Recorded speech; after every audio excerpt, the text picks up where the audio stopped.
Hello. I want to start off under the current circumstances still, just to remind everyone that Israel is not leaving Gaza until every single Hamas member is eradicated or in jail. So, over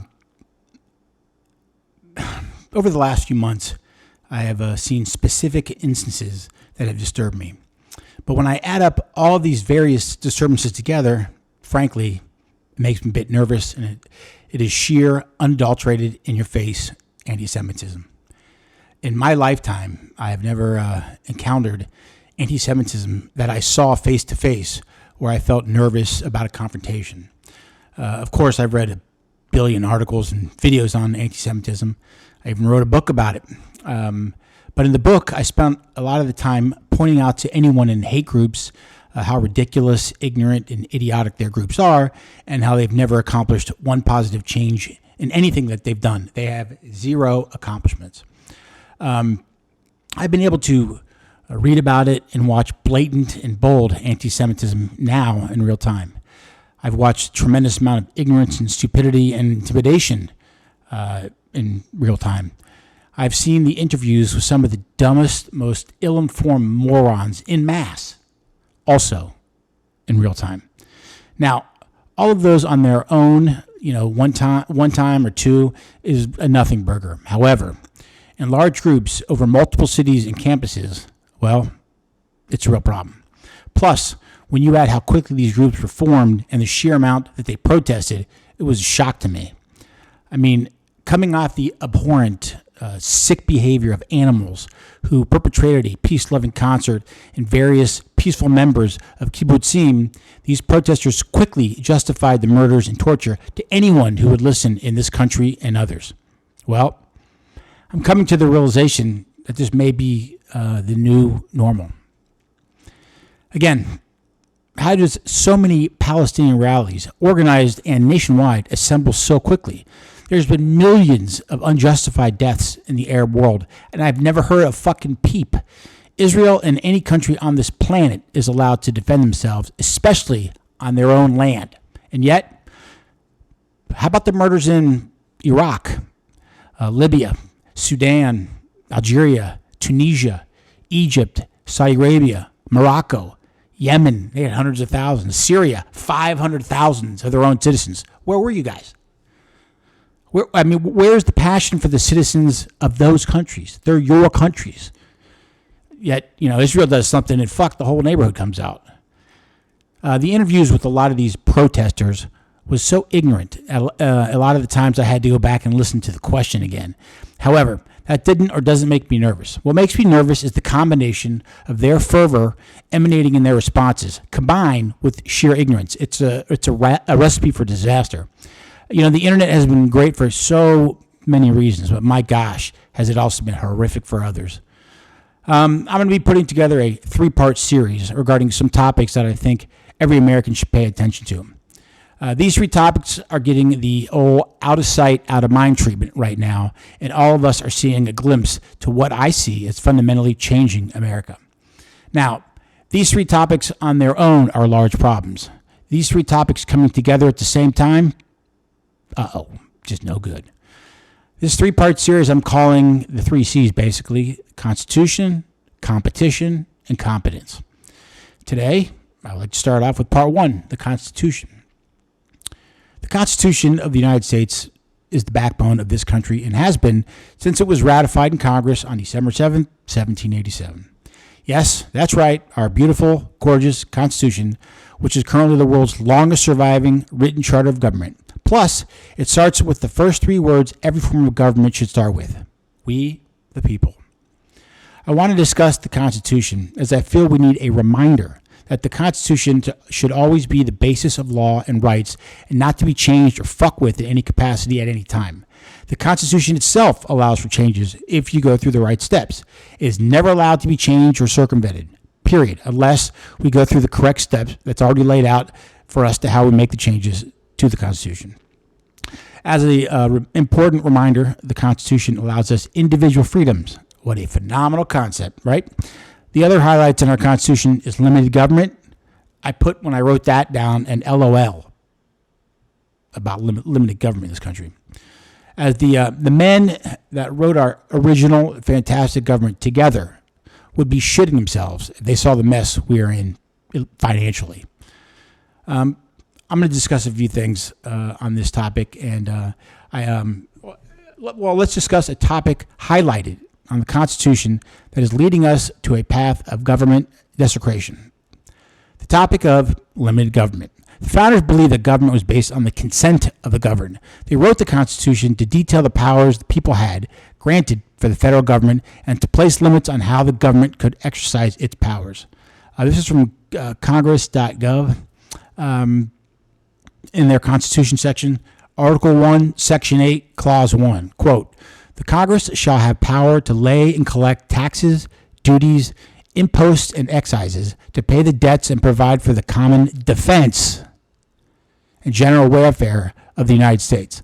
But all duties, imposts, and excises shall be uniform throughout the United States," end quote. In its modern understanding, the spending clause of the U.S. Constitution ranks among Congress's most important powers. No shit.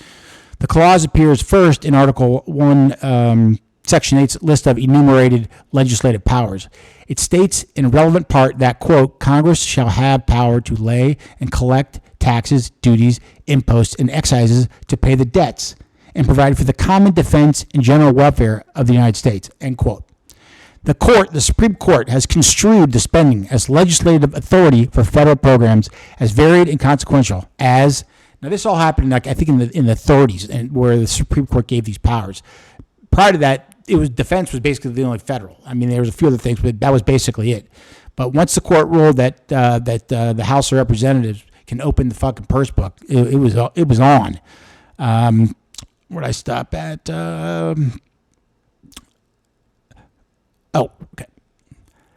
Okay. So as mentioned, the court has construed the spending clause as legislative authority for federal programs as varied and consequential as Social Security, Medicaid, federal education programs. The spending power also underlies laws regulating local land use decisions and the treatment of persons institutionalized by states, as well as statutes prohibiting discrimination on certain protective grounds.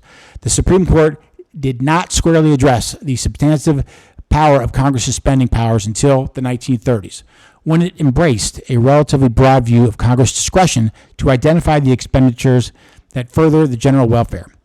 Congress has used that power to pursue broad policy objectives, including objectives that it could not achieve legislating under its enumerated powers.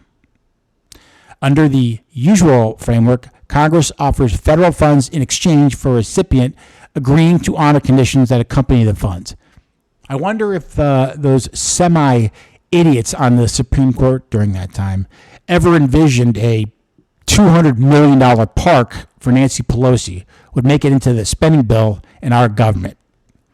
I mean, I'm not just pointing out her. This was the first one I read. I mean, the spending in our government, I think the last bill was 2,500 pages. The concept of limited government. Does anyone in this country see anything our government does anymore that would be considered limited? The funny thing to me is every politician in the United States Congress, every one of them campaigns on stopping spending. You hear it all the time, but it becomes a fucking joke 30 seconds after their victory speech. The only power of collecting and spending that the founders specifically mentioned was for defense. But as mentioned, it wasn't long until the Supreme Court became a mule that started up the cart. No doubt. Let's look at today. There should be no fucking way our government can collect $4.8 trillion in taxes in 2022 and spend $6.3 trillion. We had to fucking borrow $1.5 trillion just to fulfill our payable obligations. We borrowed $1.5 trillion for 1 year. Oh my gosh, people. And you think next year it's going to be lower? Yeah. If anyone doesn't think we have a world-class spending problem, I don't know what to say. It's just a mess. I just don't think many people truly understand how much $1 trillion is. I'm going to pick a few items out of the millions we should choose, that we could choose from, that need to be addressed, and I mean it needs to be addressed immediately, today.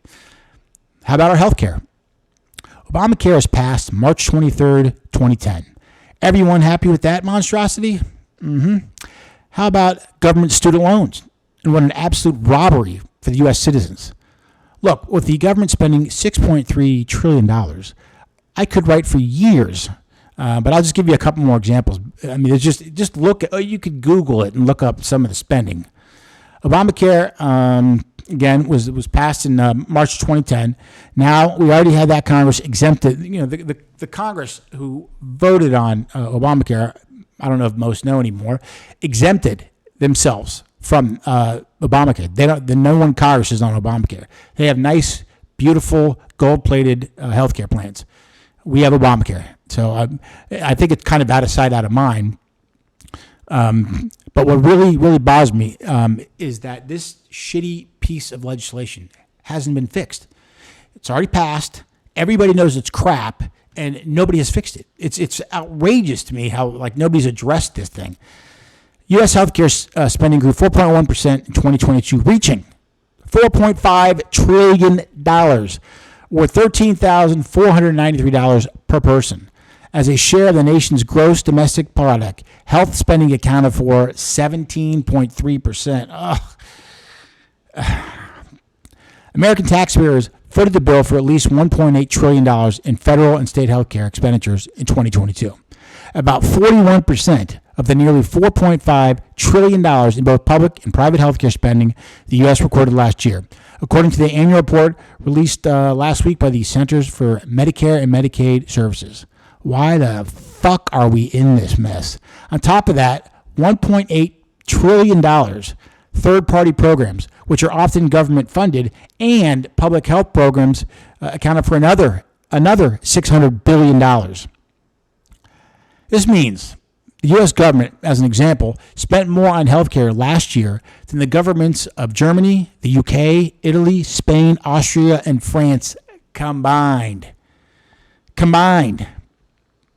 Between direct public spending and compulsory tax-driven insurance program, Germany spent about $380 billion in healthcare in 2022. France around $300 billion. The UK, Italy around $147 billion. Spain, Austria. Well, Spain was $105 billion. Austria $43 billion. The total, all that totals is $1.2 trillion. It's about two-thirds what the U.S. government spent without offering all of its citizens the option of foregoing private insurance. Remember the bullshit reasons, or should I say the blatant lies, that was perpetuated about getting everyone in the United States covered by health care, right? Remember that? Well, today, there are 25.3 million Americans right now who have no health insurance. 25.3 million, and the entire program is a fucking joke. Our entire insurance is beholden on your doctor being able to send out referrals, payments of deductibles. It's not working. Nothing. I repeat, nothing is being done to fix it. Spending $4.5 trillion on shitty healthcare is just unbelievably outrageous to me.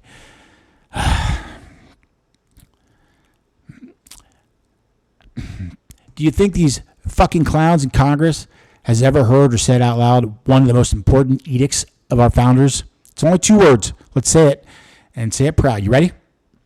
Limited government. There has to be at least $3 trillion that we could cut like this week. There's just so much fat in there. Why on earth our government is involved in our healthcare, educational loans, and massive myriad of other horse shit? It's mind-boggling. Our government got into the student loan arena for absolutely no reason. None, except to help out all the colleges and universities throughout this country. As soon as the government got involved, price of tuition went 10 times. I mean, anyway, since the government took over as the bank of our student loans, our current annual debt on student loans that every American, is owed currently is $1.77 trillion. Does anyone on the planet think that the American taxpayers will get $1 of that back? Or do you think that money will keep rising and rising and rising? How could it possibly get lower? If you're offering school loans to new students every year, at what part is that $1.77 trillion going to go down? It won't. That number's going to that's the number today. Look at it from like 8 months from now. It's what a fucking joke. Our current interest that we pay to the Fed is $659 billion. Let me repeat that. In 2023, our interest payment to the Federal Reserve was $659 billion. Our interest payment has doubled in the last 2 years. Why? We spent in 2023 $1.51 trillion on Social Security. We have, I think, in the last 2.5 years. I apologize. This is going off the top of my head. I believe there have been 5 million illegal immigrants, and the cost that goes with that, and security, et cetera. I don't know what to say. I mean, you see, I haven't brought up military spending, and you know why? Because it's the only, I repeat, only item in the Constitution that the federal government must pay. Everything else was made up along the way. Our fucking payment on our debt is tied for the third largest expense on our government's payable sheet. We need to find anyone who will stop this madness. We are incurring a new set of voters, armed force members, college students, farmers, electricians, plumbers. I mean, where is the money going to stop?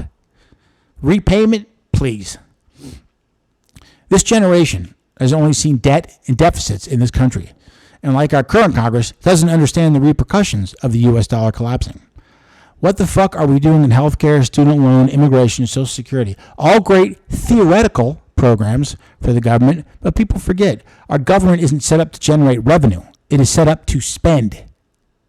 They do a phenomenal job at that. Because all government programs are status quo, no one does shit to either lower or get out of their top 10 expenditures or the millions and billions, trillions of dollars of pork that these assholes in Congress reward themselves with. Who knows? I have never worried about our government not being the best and the strongest country in the world until now. Again, this is a 3-part series. I apologize if I'm babbling. It was frustrating writing all this up. I mean, it's just with all the stuff with the anti-Semitism, Israel, and then I make myself get pissed off by discussing topics that it bothers me. Our spending has just gotten ridiculous. Anyways, I appreciate your time, and thank you.